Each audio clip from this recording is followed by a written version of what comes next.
Peredaran rokok ilegal yang masih tinggi berdampak pada penerimaan negara yang menurun sekaligus membahayakan kesehatan masyarakat. Padahal cukai merupakan pungutan yang dipungut negara terhadap rokok dan produk tembakau serta produk-produk lainnya. Ini merupakan salah satu yang penting untuk pendapatan negara.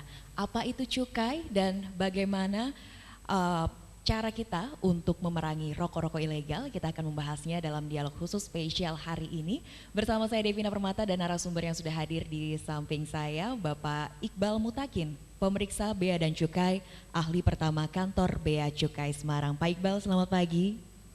Boleh digunakan mikrofonnya, selamat pagi Mbak. Iya, boleh disapa juga. Ini pemirsa dan juga audiens kita hari ini. Oke, Pak Iqbal. Ini dari mana Mbak? Dari SMA, SMK, dan MAN Sepurwodadi ya. Oke. Selamat pagi teman-teman semua. Wah, kurang semangat ini sepertinya Mbak ya. Selamat pagi semuanya. Nah, ini baru semangat. Boleh dong tepuk tangan semuanya. Senyum dong ke kamera, senyum dong. Nah, ya, kita hari ini mau ngobrol-ngobrol ya Pak Iqbal ya, tentunya bersama dengan adik-adik dari SMA, SMK dan juga MAN seGrobogan yang pagi hari ini sudah siap untuk menyimak obrolan kita. Ini mungkin topiknya agak berat ya Pak ya, stop rokok ilegal. Rokok ilegal, padahal stop belum rokok perokok ilegal. ya. Iya, padahal semoga ini adik-adik tidak ada yang merokok ya Pak ya, bukan perokok ya. Nah, tapi kalau berbicara tentang rokok ilegal, apa yang membedakan rokok yang legal dengan ilegal sebetulnya Pak Iqbal? Rokok yang legal dan ilegal. Yang pertama kalau memang rokok itu legal Mbak, dia ada pita cukainya. Oke. Jadi bermacam-macam rokok ilegal itu jenisnya juga ada bermacam-macam. Jadi ada 5 macam rokok ilegal. Nah kalau rokok legal itu yang pasti tentu sudah membayar cukai, sudah membayar pungutan negaranya. Dan kalau rokok ilegal dia tidak membayar pungutan negara, tidak membayar cukainya. Oke. Dan kalau rokok yang legal pastinya tentu sudah melalui uji lab Mbak. Jadi sudah diuji lab apa aja kandungan di dalam rokok tersebut. Berapa kadar nikotinnya, berapa kadar tarnya itu sudah jelas tercantum di kemasan rokoknya. Nah kalau rokok yang ilegal itu dia tidak melalui uji lab. Jadi kita tidak tahu kadar nikotinnya berapa, kadar tarnya juga berapa, kita tidak tahu. Nah ini yang tentu akan membahayakan kesehatan masyarakat yang mengkonsumsi rokok ilegal. Oke, baik. Jadi rokok ilegal dan rokok legal ya, kita sudah tahu tadi ciri-cirinya seperti apa, tapi nanti kita akan bahas secara detailnya lagi. Nah, tadi Pak Iqbal sampaikan juga kalau rokok legal itu adalah rokok yang sudah ada cukainya. Cukai itu apa sih Pak? Cukai itu apa sih? Ada yang tahu mungkin di sini cukai? Belum ada yang tahu ya ada ya? Taunya cuka kayaknya ya, sering makan bakso soalnya. Cuka taunya. Jadi cukai itu adalah pungutan negara yang dikenakan atas barang-barang tertentu yang memiliki karakteristik tertentu. Jadi tidak semua barang dikenakan cukai. Ada karakteristik barang yang dikenakan cukai dan itu sudah ditetapkan oleh undang-undang. Begitu Mbak. Baik, jadi tidak hanya rokok saja ya Pak ya? Betul, tidak hanya rokok. Karakteristiknya apa sih Pak? Nah karakteristik barang yang kena cukai itu ada 4. Yang pertama konsumsinya perlu dibatasi. Nah, jadi barang yang kena cukai itu konsumsi di masyarakatnya harus kita batasi Mbak. Nah melalui apa? Yang kedua karakteristiknya peredarannya perlu kita awasi. Jadi kita harus tahu peredaran rokok di masyarakat itu ada berapa. Nah itu kita harus tahu. Oke. Nah kenapa? Karena konsumsi atas barang itu bisa menimbulkan dampak negatif bagi masyarakat. Baik bagi kesehatan masyarakat, bisa juga bagi ketertiban umum. Misalnya rokok tadi, rokok sangat mengganggu kesehatan masyarakat, bisa menyebabkan sakit paru-paru, sakit kanker dan segala macamnya. Yeah. Nah, ada juga minuman keras. Minuman keras itu bisa mengganggu ketertiban umum. Nah, atas barang-barang ini dikenakan cukai. Nah, kemudian karakteristik yang keempat, atas penggunaan barang tersebut perlu dibebankan pungutan negara demi keadilan. Nah, jadi konsumsi rokok ini untuk yang tidak mengkonsumsi tentunya harus diberikan keseimbangan. Oke. Nah, untuk itulah dikenakan cukai. Cukai. Nah, nanti sebenarnya kita juga mau ngobrol tentang dana bagi hasil cukai hasil tembakau. Iya, dana karena bagi hasil dari cukai cukai hasil tersebut menghasilkan dana-dana yang diperuntukkan untuk kebutuhan masyarakat ya Betul, Bapak ya. betul. Nah, biasanya apa saja itu peruntukannya? Nah, jadi cukai itu setelah kami dari Bea Cukai memungut cukai dari masyarakat, nah cukai ini dimasukkan ke dalam APBN. Jadi dia cukai sebagai penerimaan negara yang sangat potensial memang Mbak. Di tahun 2022 aja itu penerimaan dari cukai itu 200 triliun lebih. Wow, itu besar sekali. Nah ini memang penerimaan yang potensial untuk negara. Tapi kemudian dari penerimaan ini dikembalikan lagi kepada masyarakat Mbak. Melalui apa? Nah, melalui tadi DBH CHT, dana bagi hasil cukai hasil tembakau. Nah ini penggunaannya sudah diatur di Peraturan Menteri Keuangan. Itu 50% untuk kesejahteraan masyarakat, 40% untuk kesehatan, dan 10% untuk penegakan hukum. Nah, itu penggunaan DBH CHT. Baik. Nah, apakah itu juga dampaknya langsung dirasakan untuk adik-adik yang sekarang sedang menimba ilmu ini? Tentu ya. Jadi daerah yang mendapatkan DBH CHT itu biasanya daerah yang memang ada di situ penghasil tembakau Mbak. Jadi penghasil tembakau, ada pabrik tembakau di situ, itu mendapatkan porsi DBH CHT. Nah untuk kesejahteraan masyarakatnya memang ditujukan untuk petani tembakau, tapi untuk kesehatannya itu menyasar seluruh masyarakat di daerah tersebut. Nah kalau adik-adik di sini pernah ke rumah sakit terus pakai BPJS, nah salah satu sumber dana untuk pembiayaan BPJS itu juga bisa dari DBH CHT, dari dana cukai ini gitu Mbak. Jadi secara tidak langsung juga sebenarnya dirasakan oleh masyarakat. Kita mau tanya juga nih ke Pak Iqbal ya, peredaran rokok ilegal yang menyasar anak-anak sekolah. Tapi nanti pemirsa kita akan bahas, tetap bersama kami dalam Dialog Khusus.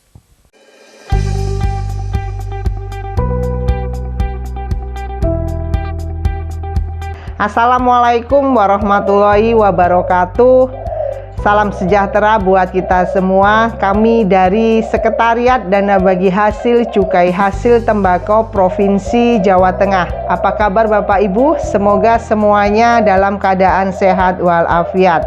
Dana bagi hasil cukai hasil tembakau atau biasa dikenal dengan DBH CHT untuk Provinsi Jawa Tengah pada tahun 2023 ini mendapatkan alokasi anggaran sebesar 1.307.312.334.000 rupiah yang dialokasikan kepada pemerintah provinsi dan 35 pemerintah kabupaten kota.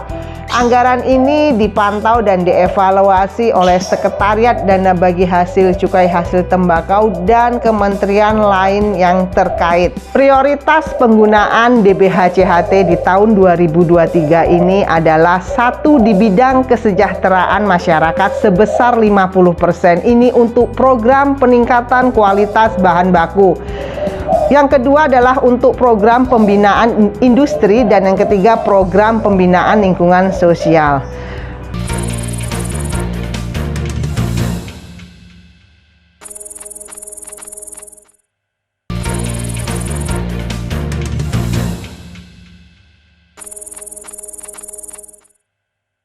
Terima kasih pemirsa, Anda masih bersama kami dalam Dialog Khusus, dan menarik ternyata ya, kalau kita berbicara rokok ilegal ternyata ada yang ditawarkan, ini salah satu dari teman kita, anak-anak sekolah jadi sasaran empuk karena mungkin anak-anak sekolah uang sakunya belum seberapa, belum bekerja sendiri, harganya mungkin beda juga ya Pak ya? Nah ini itu tadi fungsi cukai Mbak, sebenarnya kenapa sih ada cukai? Yang pertama fungsi cukai itu untuk mengatur peredarannya, mengatur konsumsinya di masyarakat, membatasi konsumsinya di masyarakat. Nah itu kenapa harga cukai, tarif cukai itu naik setiap tahun. Nah itu sebenarnya tujuan pertamanya tentu untuk membatasi konsumsi di masyarakat tadi, untuk supaya masyarakat tidak dapat menjangkau, harapannya tidak dapat menjangkau rokok. Nah, karena kan berdasarkan data itu konsumsi rokok di masyarakat itu nomor 2 terbesar setelah konsumsi beras. Jadi masyarakat konsumsi beras, yang kedua konsumsi rokok. Seperti kebutuhan pokok ya? Seperti kebutuhan pokok jadinya, makanya dinaikkan tarif cukai untuk tadi menurunkan keterjangkauan masyarakat, sehingga diharapkan masyarakat itu tidak bisa menjangkau. Nah yang kedua tentu naiknya tarif cukai, dikasih harga cukai ini yang mahal itu untuk menurunkan prevalensi pengguna rokok di bawah umur itu Mbak. Jadi kita harapkan anak-anak yang di bawah umur, di usia di bawah umur itu juga tidak dapat menjangkau rokok tadi. Nah begitu Mbak. Oke, tapi masuknya justru adalah rokok-rokok yang ilegal ya Pak ya? Ilegal, betul. Ini yang mengkhawatirkan, baik. Jadi memang kita harus perang bersama gitu. Nah kalau misalnya kita bertemu nih, adik-adik ini bertemu dengan rokok ilegal, apa yang bisa mereka lakukan Pak? Apakah langsung melaporkan atau buang aja atau seperti apa? Oke, sebelumnya mungkin saya jelaskan dulu Mbak ya, ciri-ciri rokok ilegal itu seperti apa. Nah tadi kalau adiknya sudah menjelaskan, dihisapnya lebih berat. Itu saya malah nggak tahu Mbak, karena saya bukan perokok jadi malah belum pernah mencoba rokok ilegal gitu. Jadi yang pasti rokok ilegal itu ada lima ciri-ciri. Yang pertama, rokoknya tidak ada pita cukainya atau rokok polos kita sebutnya. Jadi di kemasan rokoknya, nah kalau saya bawa contohnya, tidak ada pita cukainya. Nah itu yang pertama, rokok dengan pita cukai polos, tidak ada pita cukai. Yang kedua, rokoknya ada pita cukainya, tapi pita cukainya palsu. Nah itu bisa diidentifikasi dengan menggunakan sinar UV. Kalau kita identifikasi, kita sinari pita cukai ini dengan sinar UV, dia akan berpendar menghasilkan cahaya warna hijau dan biru. Nah yang ketiga, rokok dengan pita cukai bekas. Nah, jadi kita memberikan prosedur kepada pabrik rokok ketika menempelkan pita cukainya itu harus robek ketika dibuka. Nah tapi yang terjadi di masyarakat, pita cukainya itu yang sudah dipakai dilepas kembali, kemudian ditempel kembali di rokok yang baru. Nah itu pita cukai bekas, itu juga termasuk rokok yang ilegal. Kemudian ada rokok dengan pita cukai yang salah peruntukan. Jadi rokoknya misalnya produksinya SKM, dia diproduksinya dengan mesin, tapi ditempelnya pita cukai yang SKT, yang diproduksinya dengan tangan. Nah itu tarifnya berbeda, itu salah peruntukan. Kemudian ada juga yang rokoknya isinya 20 batang, tapi di pita cukainya hanya 12 batang. Nah itu pita cukainya salah peruntukan. Itu bukan bonus ya Pak ya? Itu bukan bonus ya, itu ada 8 batang berarti yang tidak bayar cukai. Kemudian rokok yang salah personalisasi, jadi pabrikannya itu tidak sesuai antara yang memproduksi rokok dengan pabrikan yang memiliki pita cukainya. Jadi ada 5, polos, palsu, bekas, salah peruntukan, dan salah personalisasi. Nah ada 5 ini ciri rokok ilegal. Nah kalau adik-adik menemukan rokok ilegal di masyarakat gitu tadi Mbak ya, nah, itu adik-adik bisa melapor ke Bea Cukai melalui WhatsApp bisa, kita ada di nomor 0899 107 2015. Atau adik-adik juga bisa nanti menghubungi aparat setempat Mbak, bisa melalui Satpol PP, bisa melalui bapak-bapak polisi atau bapak-bapak TNI, bisa melapor ke situ, nanti beliau akan meneruskan ke kami di Bea Cukai untuk melakukan penindakan. Oke, gitu, baik ya. Jadi kalau misalnya ketemu nih ya sama rokok-rokok ilegal, jangan ragu, jangan takut untuk melaporkan ya Bapak ya. Karena itu berarti kita sudah membantu negara untuk tidak merugi. Betul. Karena sebetulnya kerugian negara dari hasil rokok ilegal ini sebesar apa sih Pak? Kerugian negara karena tadi penerimaan negara sangat potensial dari cukai, sehingga memang kerugiannya juga cukup besar Mbak. Di kemarin juga kita baru melakukan penindakan itu sebanyak 2 juta batang. Wow. Nah, itu nilai kerugiannya hampir 2 miliar Mbak. Itu untuk sekali penindakan 2 juta batang. Nah yang beredar di masyarakat itu sangat banyak sekali. Nah tentu ini merugikan negara di bidang penerimaan negara tadi. Oke, jadi kalau negara tidak mau merugi ya, ini mulai dari adik-adik ini kalau misalnya bertemu dengan rokok ilegal atau ditawari atau mungkin ditawari jadi ini bukan penikmat tapi jadi suruh jual lagi gitu ya. Jangan mau ya Pak ya. Mau. Dengan iming-iming nambahin uang saku gitu, uang jajan jangan. Nah untuk rokok-rokok yang tadi disebutkan, untuk produk-produk yang berbahan tembakau lainnya yang terkena cukai apa lagi Pak Iqbal? Nah, barang yang kena cukai tadi karena cukai itu adalah pungutan negara yang dikenakan atas barang-barang tertentu. Nah barang-barang yang kena cukai selain rokok itu ada etil alkohol yang pertama Mbak. Etil alkohol ini bahan dasar juga, bisa untuk kalau adik-adik di sini yang pakai skincare, nah itu bahan dasarnya juga dari etil alkohol. Parfum juga itu dari etil alkohol. Nah, etil alkohol itu dikenakan cukai. Kemudian ada minuman mengandung etil alkohol, MMEA, atau biasanya kita kenal juga minuman keras. Nah, itu juga merupakan barang kena cukai. Kita kenakan cukai karena memiliki dampak negatif bagi masyarakat, bisa mengganggu ketertiban umum kalau mabuk-mabukan. Nah, atas minuman mengandung etil alkohol itu dikenakan juga cukai. Nah, kemudian ada tadi hasil tembakau atau rokok itu juga dikenakan cukai. Nah, yang terbaru nanti akan juga ada plastik. Plastik juga nanti akan dikenakan cukai. Sudah pernah ya dikenakan, tapi dihentikan implementasinya sementara di masyarakat. Kemudian nanti juga ada minuman berkarbonasi. Wow, itu sering ini tuh mungkin ya. Yang sering-sering Soda, minum soda-sodaan gitu ya. Nah, itu nanti juga akan dikenakan cukai karena memang bisa mengakibatkan gangguan kesehatan, Mbak ya. Iya, karena Minuman gulanya soda, banyak sekali ya, Pak ya. tinggi sekali. Iya, iya, iya. Maka nanti konsumsinya di masyarakat juga akan dibatasi melalui cukai itu tadi, Mbak. Oke, nah penasaran juga nih kalau teman-teman paling sering mengonsumsi apa? Apakah skincare, minuman bersoda, atau kalau beralkohol jangan ya Pak ya? Beralkohol jangan. Jangan. Untuk cewek-cewek, skincare-nya selama ini udah dilihat belum? Ada cukainya nggak? Pernah ngeh nggak? Nggak pernah ngeh ternyata ya.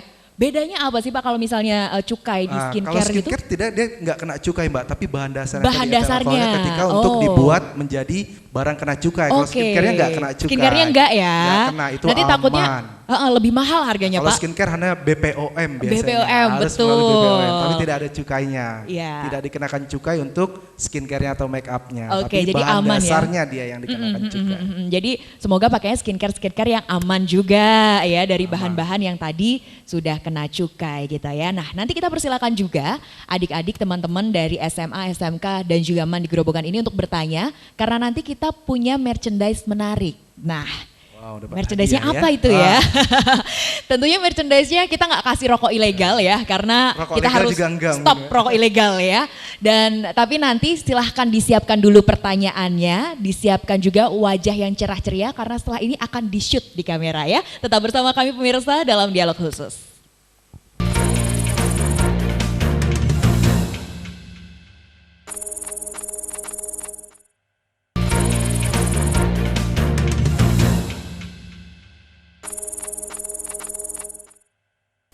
Kita masih di dialog khusus pemirsa, nanti kita akan kenalkan juga ini sudah ada contohnya di depan saya rokok yang asli dan rokok yang palsu, ada juga yang polosan macam-macam. Tapi nanti kita tahan dulu ya Pak Iqbal ya, karena sudah ada teman-teman yang ingin bertanya, silahkan tunjuk tangan dan maju ke depan. Oke, silahkan perkenalkan diri dulu, nama dan juga asal sekolah ya.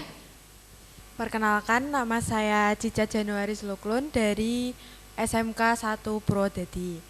Nah, jadi di sekarang ini kan sudah banyak rokok-rokok murah yang beredar di lingkungan. Nah, saya mau tanya, apakah rokok yang murah itu sudah pasti ilegal atau tidak? Karena kebanyakan masyarakat itu sekarang nggak melihat apakah itu sudah ada pita cukainya atau belum. Terima kasih. Oke, terima kasih Cica ya. Oke, terima kasih Cica dari SMK 1 Purwodadi. Selanjutnya silahkan.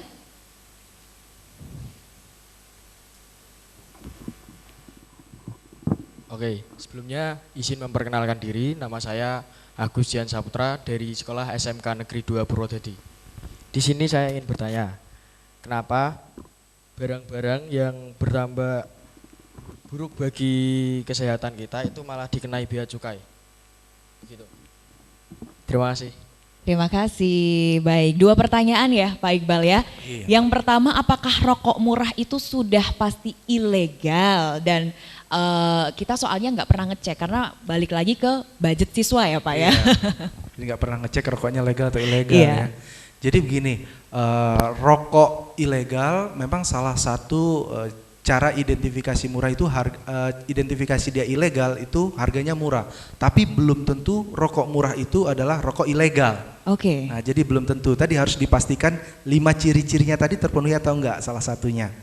Nah, kalau terpenuhi dari 5 ciri-ciri tadi, satu saja terpenuhi itu baru rokok ilegal. Tapi kalau murah itu belum termasuk ciri-ciri rokok ilegal. Memang identik. Biasanya rokok ilegal itu harganya murah. Ya. Tapi belum tentu rokok murah itu adalah ilegal. Karena sekarang banyak juga produsen-produsen rokok yang sudah memulai untuk memproduksi rokok yang murah. Dipasarkan dengan harga murah untuk memerangi rokok-rokok yang ilegal ini tadi. Jadi dikasih saingan juga rokok murah yang legal. Nah, jadi rokok murah tidak selalu ilegal. Belum gitu, Mbak. tentu Belum ya. tentu ilegal. Jadi harus dipastikan ada pita cukainya atau tidak, pita cukainya asli atau tidak, bekas atau tidak, sesuai atau tidak. Nah, itu Oke, tadi harus dipastikan. detail berarti ya. Harus detail, Ketika Mbak. mau membeli Dicek dulu nih. Nah, tapi kalau rokok-rokok yang ilegal, apakah pasti dijualnya hanya di warung saja atau ketika kita ke minimarket juga bisa bertemu dengan rokok ilegal? Kalau rokok ilegal biasanya tidak dijual di Minimarket. minimarket yang besar. Biasanya dia menyasarnya memang warung-warung yang tidak paham tadi Mbak, yang tidak tahu rokok ilegal itu seperti apa. Taunya hanya rokoknya murah, dijual dapat untung, nah, kemudian dijual. Yeah. Nah itu, kalau untuk yang minimarket yang memang dia apalagi sudah berbadan hukum, dia biasanya paham tentang rokok ilegal itu seperti apa dan tidak menjual rokok ilegal. Baik, karena ada sanksinya juga ya Pak Betul, ya, ada sanksinya, ketika memperjualbelikan Iya. rokok ilegal. Oke, kita ke pertanyaan kedua tadi dari Agus SMK 2 Purwodadi. Kenapa barang-barang yang berdampak buruk terhadap kesehatan kita justru ada cukainya? Ada cukainya. Jadi kenapa barang-barang berdampak buruk dikenakan cukai? Jadi bukan dikenakan bea cukai, tapi cukainya saja deh ya. Jadi bea dan cukai itu berbeda. Nah, kenapa dia dikenakan cukai tadi? Untuk membatasi konsumsinya di masyarakat, untuk mengatur peredarannya di masyarakat. Maka itu dikenakan cukai. Harapannya apa? Tadi ketika barang tersebut dikenakan cukai, masyarakat tidak bisa menjangkau barang itu. Jadi mungkin istilahnya lebih baik saya makan daripada saya merokok, kan seperti itu.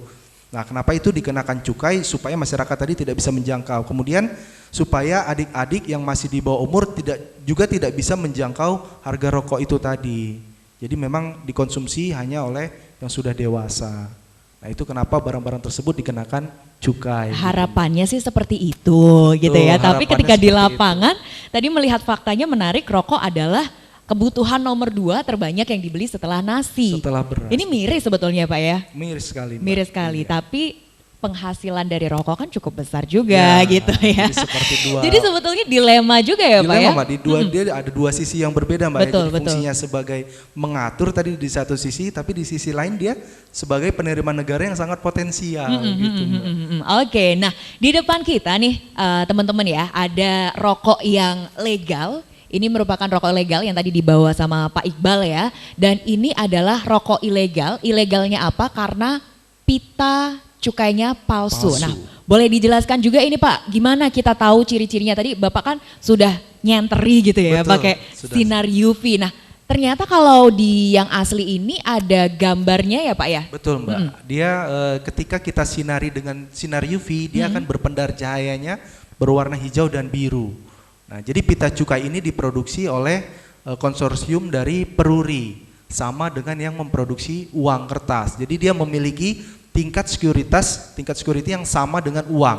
Oke. Nah, jadi uang pun ketika kita sinari dengan sinar UV, dia akan ada cahaya yang berpendar seperti tadi kalau kita contohkan, Mbak. Iya. Tapi kalau yang palsu, dia sama dengan ketika sinar UV kita sinari ke kertas biasa. Oke. Dia akan menolak cahaya, jadi akan lebih terang. Nggak ada ini ya, nggak tembus apa-apa Betul, gitu ya Pak nggak ya? tembus apa-apa. Oke, kalau yang 2 itu Pak? Nah, kalau yang 2 ini rokok yang polos, tidak Polos, ada pita oke. cukainya. Benar-benar polos ini ya, nggak ada Polos, jadi sama sekali tidak ada pita, pita cukai, Mbak, ya. cukainya. Oke, ini Nah, juga? kalau yang ini yang salah peruntukan. Oh. Jadi pita cukainya dia asli, tapi dia salah peruntukannya. Karena rokoknya dia jenisnya SKM, sigaret kretek mesin, dia yang diproduksi dengan mesin, tapi dia menggunakan pita cukai yang SKT. untuk SKT, sigaret kretek tangan. Oh, oke. Dia tarifnya untuk yang SKT dia lebih murah, Murah, Mbak. ya. Karena dia lebih menyerap tenaga kerja, menggunakan alat-alat tradisional. Oke, baik, menarik ya. Penasaran kan kayak gimana? Nanti boleh dicek ya adik-adik semuanya, boleh pegang. Ini adalah contoh rokok yang legal dan juga ilegal. Nah, nanti kita akan lanjutkan perbincangan kita masih tentang peperangan ya, kita bersama memerangi rokok ilegal, stop rokok ilegal, tapi di kesempatan selanjutnya ya. Kita ngobrol-ngobrol lagi ya Oke. Pak Iqbal ya, karena masih panjang obrolan kita terkait dengan stop rokok ilegal. Kita akan jumpa lagi pastinya dalam dialog khusus.